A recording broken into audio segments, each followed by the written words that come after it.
Student, today we will discuss transport number.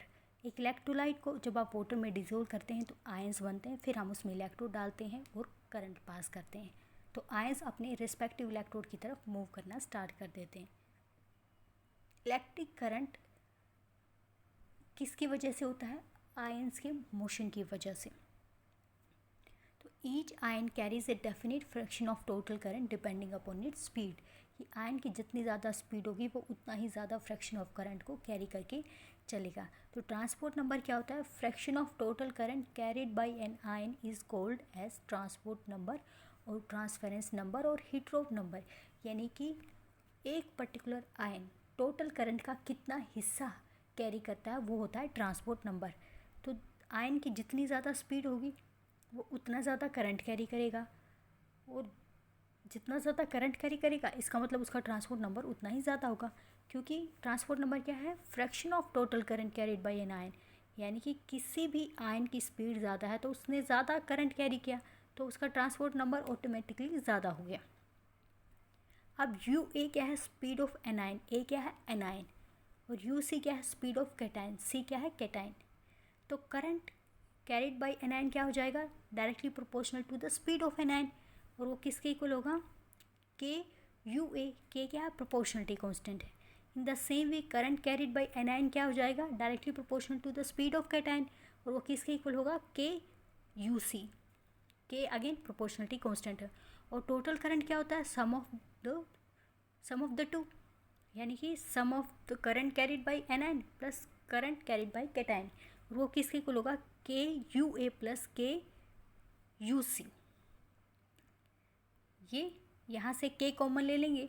के common ले लेंगे तो क्या बन जाएगी हमारी टोटल करंट?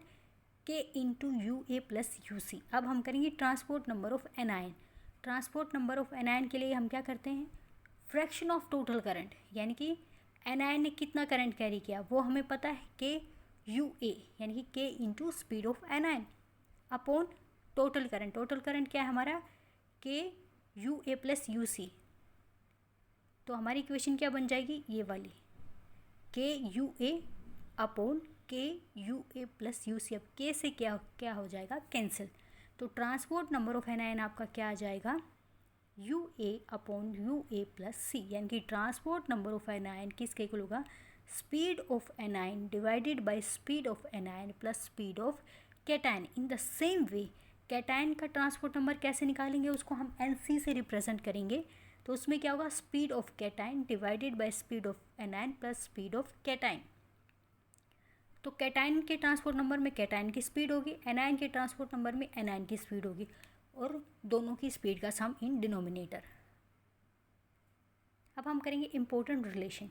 अब ये एन ए और एन सी को हम सम कर देंगे, यानी कि ट्रांसपोर्ट नंबर ऑफ एनायन और कैटायन को हम सम कर देंगे।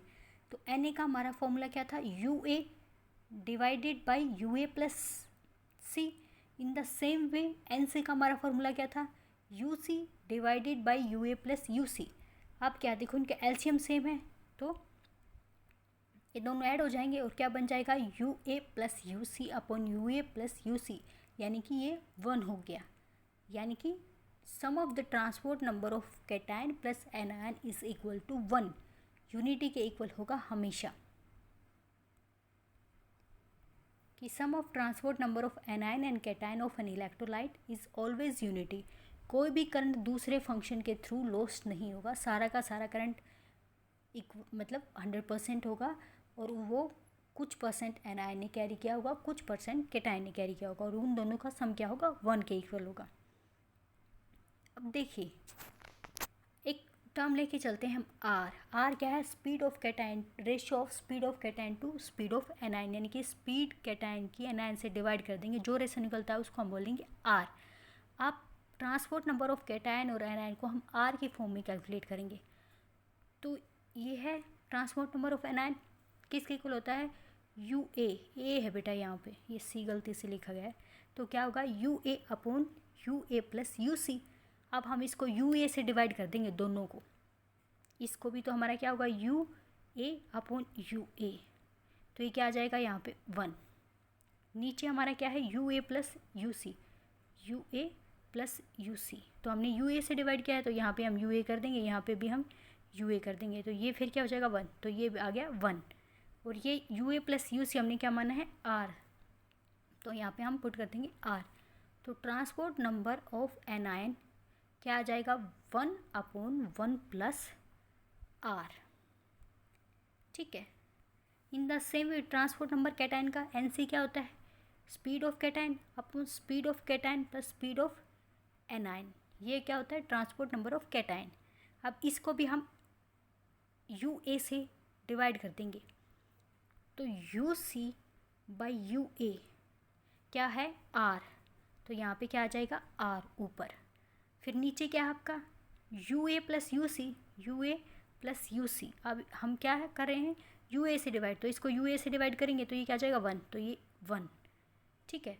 फिर again U A you see है, इसको डिवाइड करेंगे यू ए से, तो क्या आ जाएगा u c by you a r. तो ट्रांसपोर्ट नंबर कैटायन का क्या हो जाएगा R/1 plus are.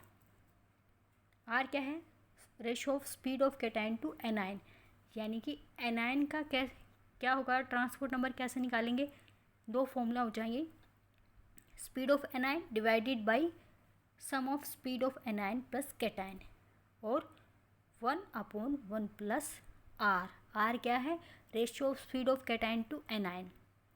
In the same way cation का हमें पता है ट्रांसपोर्ट नंबर ऑफ कैटायन क्या होगा speed of cation divided by sum of speed of cation and anion equals to R/1 plus R, हमें पता है। और sum of the transport number of an ions of electrolyte are equals to 1, यानी कि हमेशा unity के equal होगा। अब हम करेंगे बेटा फैक्टर अफेक्टिंग ट्रांसपोर्ट नंबर। सबसे पहले nature of ion, obviously nature ion की डिपेंड करती है। अगर किसी आयन का साइज छोटा है तो उसकी स्पीड ज़्यादा होगी, अगर स्पीड ज़्यादा होगी तो ट्रांसपोर्ट नंबर भी ज़्यादा होगा। तो फॉर एग्ज़ाम्पल ये क्या है HCl और NaCl का एग्जांपल ले लिया, दोनों 0.1 नॉर्मल सोल्यूशन है दोनों के। तो इस सिचुएशन में जो H पॉजिटिव कैटायन है और Na पॉजिटिव दूसरे NaCl में कैटायन है, H पॉजिटिव का साइज़ कम है, जो NaCl में Na पॉजिटिव का साइज़ ज़्यादा है, तो ट्रांसपोर्ट नंबर H पॉजिटिव का ज़्यादा होगा Na पॉजिटिव के कंपैरिजन में। इन the same way second factor कौन सा है nature of other ion present. अब हम सेम सिचुएशन लेंगे, यहाँ पे क्या है HCl एक सिचुएशन में, दूसरी सिचुएशन में क्या है NaCl। तो एक इलेक्ट्रोलाइट में क्या आयंस बने हैं H पॉजिटिव Cl नेगेटिव, दूसरे में क्या है Na positive plus Cl negative. अब H पॉजिटिव का स्पीड ज़्यादा है Na पॉजिटिव के कंपैरिजन में, तो इस सिचुएशन में H पॉजिटिव का कंट्रीब्यूशन ज़्यादा होगा और Na पॉजिटिव का कम होगा।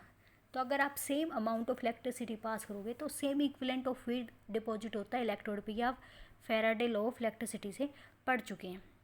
तो क्या होगा यहाँ पे क्लोराइड आयन का ट्रांसपोर्ट नंबर कम होगा और यहाँ पे क्लोराइड आयन का ट्रांसपोर्ट नंबर क्या होगा ज़्यादा, क्योंकि दोनों के ट्रांसपोर्ट नंबर का सम तो 1 ही होना है, यानी कि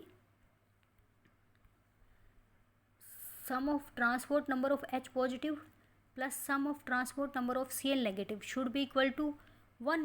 In the same way, sum of transport number of Na positive plus sum of transport number of Cl negative should be equals to 1.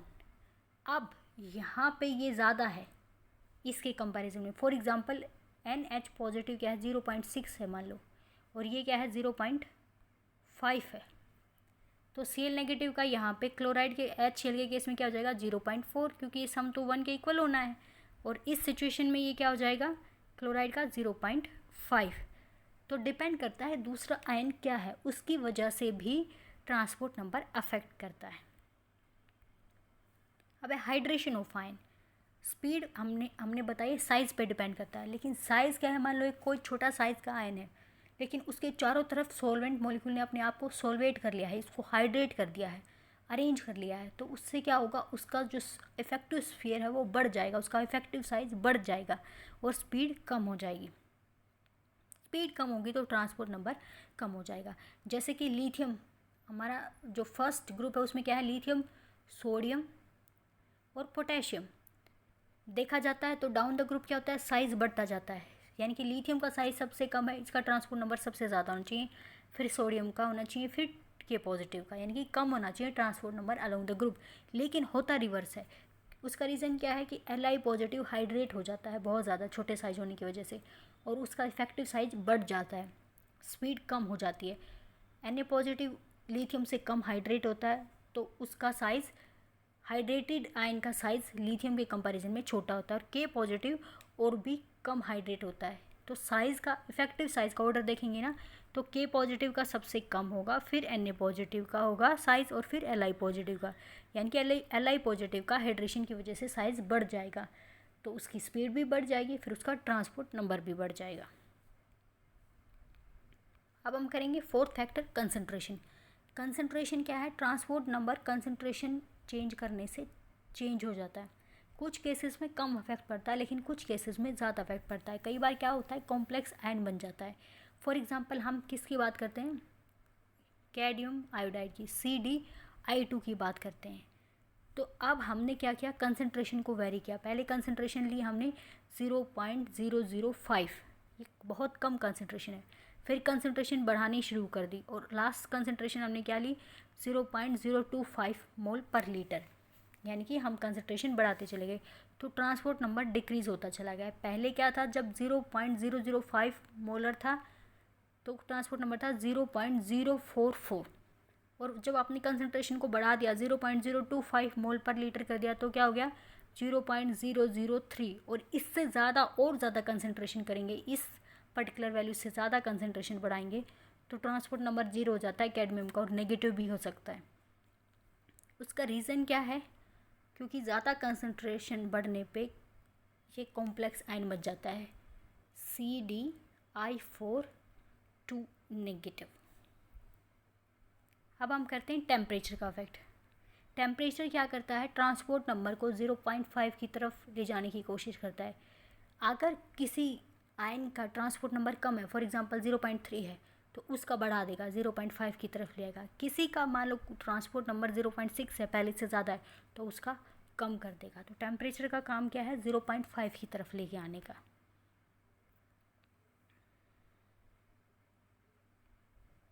तो क्या होता है, अगर ऑर्डिनरी टेम्परेचर पे ट्रांसपोर्ट नंबर क्या है, कम, 0.5 से कम है, तो उस पर्टिकुलर आयन का ट्रांसपोर्ट नंबर बढ़ जाएगा। लेकिन अगर किसी का पहले से ही ज़्यादा है ट्रांसपोर्ट नंबर 0.5 से, तो उस सिचुएशन में ट्रांसपोर्ट नंबर डिक्रीज़ हो जाएगा टेम्परेचर इंक्रीज़ होने से। 6 है इंटर आयनिक इफेक्ट। ये हम डिस्कस कर चुके हैं बेटा, कि क्या होता है कि मान लो इलेक्ट्रोलाइट है, तो पॉजिटिवली चार्ज आयन उसको सराउंड कर लेते हैं। तो एसिमेट्रिक इफेक्ट और इलेक्ट्रोफोरेटिक इफेक्ट जो हमने करे थे, एसिमेट्रिक इफेक्ट क्या था, अपोजिट चार्ज के आयन उसको सराउंड कर लेते हैं, और फिर क्या होता है, आयनिक स्फीयर बनता है, वो लैग भी आयन करता है, टाइम ऑफ रिलैक्सेशन जनरेट होता है, उसकी स्पीड को कम करता है। इलेक्ट्रोफेरेटिक क्या था, सोलवेंट, कि सोलवेंट उससे अपोजिट डायरेक्शन में मूव कर रहे हैं, तो उसको ज़्यादा अमाउंट, ज़्यादा एनर्जी लगानी पड़ेगी, यानी कि स्पीड कम होगी। तो एसिमेट्रिक और इलेक्ट्रोफोरेटिक इफेक्ट भी आयन की स्पीड को कम करते हैं। इनफ फॉर टुडे बेटा, थैंक यू।